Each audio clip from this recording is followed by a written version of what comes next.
Now, this is my opinion. Season 11 is 2 different seasons, because it really is. So that's 16 total seasons, not counting the pilot, not counting Data Departed, and not counting Decoded, up to Seabound. Season 1 to Seabound is what I will be ranking, from worst to best. Okay, let's start. Today, I'm going to rank all the intros in Ninjago. Wait, I did that 3 times already? What do you mean it's a stale idea? Okay, today I'm going to rank all the seasons of Ninjago. The Fire Chapter.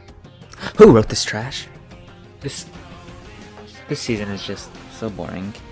Like, the first 4 or 5 episodes could be put into like 1 or 2, because nothing happens, and then it's just blah blah, revenge, another character that has history with the Woo for the 15 millionth time. Wow, yay. And it's boring, and then there's a crazy part where Zane gets destroyed. I mean, it's just, I don't know. And some filler, and honestly, it's just my least favorite. It's just trash. Next. So, the island. Guys, here's what's happening behind the scenes.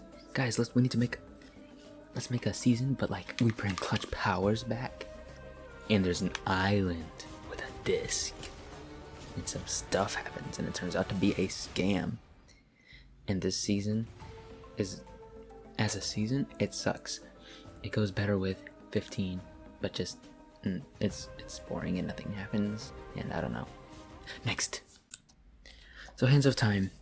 The first episode is amazing. Like, it has such a cool intro, and then it slowly gets worse as the episode goes on, but it's still pretty good. Then, it's like the writers had no idea what to do in the middle of their story. It was just like, oh, some stuff happens, cool gimmick with this.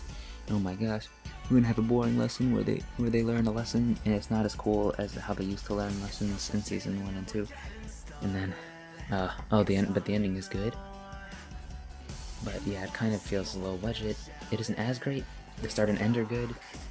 It's just weird, really weird in the middle, and the animation is also not that great. Alright, next. Okay, so, March of the Oni.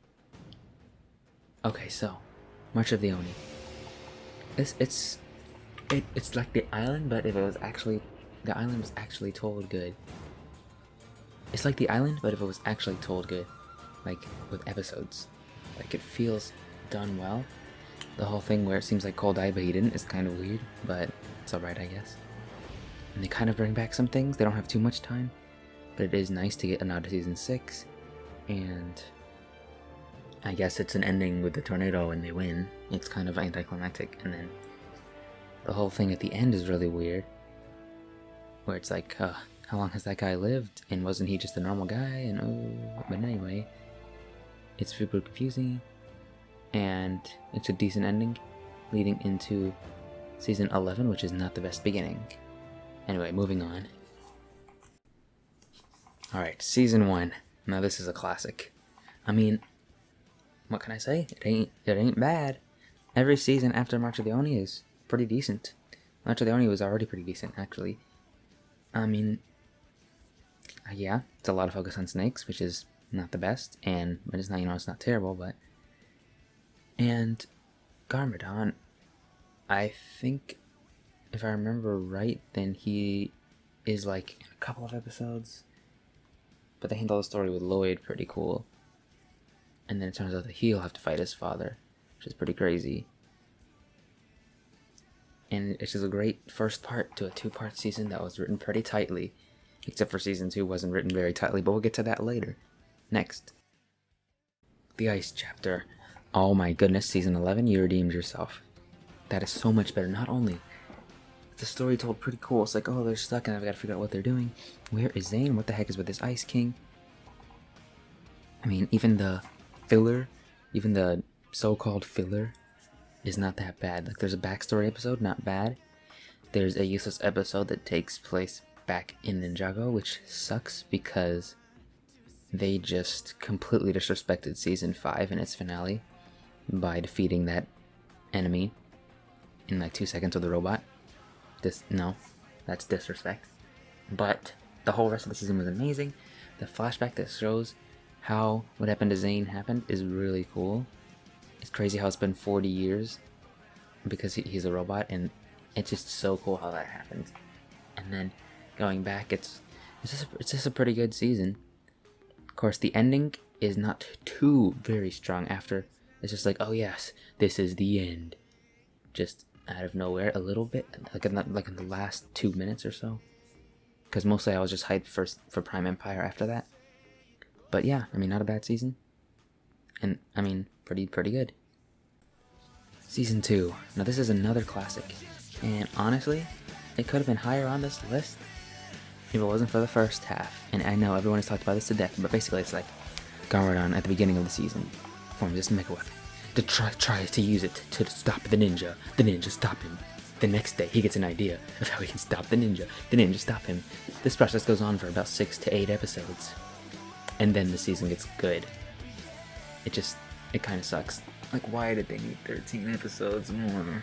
Oh, and they could have just, like, I could probably rewrite it and have that part of it maybe take 2 episodes, or we could just take that part out completely. Not even wasting half. Anyway, the second half of the season is amazing. It makes up for it, but it's the only reason season 2 is this low on the list. But the second half, with all the golden things, all the power, and the final battle, it's all just really cool. Sons of Garmadon. So, I think around 2020, I started watching the newer seasons because I hadn't seen them yet, because I was like, oh, they had to change their designs to look like the ones in the movie. So season 8, you know, looking back on it, pretty good actually. Way better than Hands of Time. It's so much better. The animation is amazing. The intro is really cool. They actually animate the characters moving, because the Hand of Time intro is a bit weak in that department. And it's just, the animation is really good. The voice acting is pretty good. I guess I got used to the new voice actor for Lloyd. And it's honestly pretty good. And it even has a twist at the end that is quite surprising, and it's pretty awesome. It's kind of like season 1 and season 2. It's season 9 is kind of better. It kind of goes with season 9, but yeah, it's still a pretty good season in of itself. So Master of the Mountain. Cole finally got a season. It took way too long for him to get his own season, and it's honestly, so the way that they handle in the newer seasons, the way that they handle the shorter episodes, I think is really cool. Because I'm going to branch off for a second here. So usually the way it works is 22 minutes of going between 2 different perspectives from 2 different groups of characters. Like, you know, cutting between them as the stuff happens. So the 11-minute episodes, each episode itself is about one part of that. Like the A plot and the B plot. The A plot is in one episode, the B plot's in the next episode. They can keep them separate, and that's pretty good storytelling. Season 13 is really good because it had one of a few plot twists that I really didn't see coming. Like when the plot twist happened, which I think was in episode 7, it blew my mind. I was like, oh, I didn't even think about that. And then the finale is really cool. The soundtrack is really cool. The story is pretty nice. It's honestly a pretty good season. Alright, so season 5. So after season 4, I watched a trailer for season 5, and my head was going, nah, there's no way this is gonna work. And so then I watched season 5. Season 5 is pretty good, actually. It continues off the cliffhanger that we had in season 4. Albeit a very late cliffhanger, but it's very good. They got a cool story with Ronan, who apparently you have to play the video game to have seen before, but whatever. And back when Ronan was a good character, Burn on new season, yeah, it was pretty cool. Like, sure, he was a bit selfish, but he redeemed himself in the end, at least until the next season. But he was still kind of a cool character. It has a pretty cool ending, which ties back to the ending of season 4, where he gets to see his dad again. They just get a nice ending without a cliffhanger for once, which we didn't get for the last 2 seasons. It's pretty good. So Rebooted. So I remember once I was going, you know, I saw Ninjago quite a long time ago. It was like on Netflix or something. What happened after that final battle? Because I know they made more Ninjago. Went to check out Rebooted, and it was pretty good.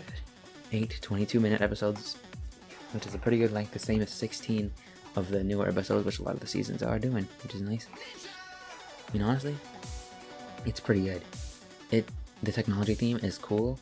Some of the episodes are, I guess, kind of filler. The whole thing with Nia and Cole is dumb, because there's no reason she should listen to a machine to tell her what to do, when the whole thing with Jay was already built up in the last season. But whatever. it's still a really good season. And then that last episode, the last two are really cool. Like having that cliffhanger happen, having all that stuff happen. It's literally crazy. So yeah, I mean, yeah, I don't know what to say. Season 3 is really good. It's one of those ones that you have to see it. And let's move on. Alright, so Seabound. This season is really good. Going back to it, it's like, it does a lot of things right. Except for it kind of handles, I guess it does handle the parents a little lightly. I'm hoping that maybe off screen they were with their parents more after season 7, because it's super serious there, and then all of a sudden the parents are like, it's not as serious anymore, but still a very good season. It's the season that's come closest to making me cry because of how cool it was at the end. It was very good. I liked it. It did have some filler, but honestly not bad. Didn't love the villain, but can't win them all. After that, my mind was going crazy, hoping to see a new season. Now, season 12, maybe it's a little higher than it should be, but I just love the theme. Even though it's a quite simple season, I like it. It's pretty cool. You have to admit it's better than season 11. You have to. It has a cool theme, and then it has a really cool ending, and that one side episode is also really cool. Love the intro for it as well. Season 12 is just cool. Next, Hunted. I mean, this season does so many things right. First off, it's such a cool intro and theme, and then in the middle of the season, the Hunted thing is flipped on its side. Because it's like, we're gonna hunt you now. And it's kind of like how they did that in Prime Empire. And then finally having them all back together and winning, it's just really cool. Now there is one sad moment in there, which I mean was done pretty well, but overall, I mean, amazing season. That mostly gets that era of Ninjago over with. All you got is March of the Oni, where the Oni just come back for no reason, just because, you know, we talked about them for 2 seasons and all, blah blah blah. But it's a really good season. Deserves its 3rd place. A classic season. After we had season 3, season 4 is just so good. And then it turns out Zane's alive. Somehow he rebuilt himself. So at the ending of season 3 it was actually going to be great, and then somehow Chen stole him and also Pixel. And then it's just really cool, all the different storylines, and I love tournaments, and it's just really cool. The whole season is really good, and then we have Cole and Jay fighting, because Neo was dumb and thought she liked Cole for it was dumb, but as I discussed. But I mean, yeah, it's a pretty good season. I mean, it'd be hard to imagine a season that could top it. Something like with a cooler theme, like flying or something. This is my favorite season, Skybound. Now, I know what you're thinking. But you like this intro. Why do you like the season, though? Okay, first off, the theme is really cool. Whoever's idea it was to combine pirates in the sky, genius. That's a really cool idea. That's what they do now, because that's his homeworld. But he used to be a pirate who was in the water. And a genie, too? Like, such creativity. And it's not, you know, I'm not sure if an evil genie who twists his wishes is a new thing. But it's still very creative the way it's used. And that ending is so good. The whole season is so good. And I love it. It's the best season in Ninjago. It's such a good season. I mean, what can I say? It wins best season. End. So, that was my ranking. If you disagree, then tell me in the comments. Got more gaming videos coming soon, and I will see you whenever the next video goes up, because I have no idea when that will be. Okay, bye.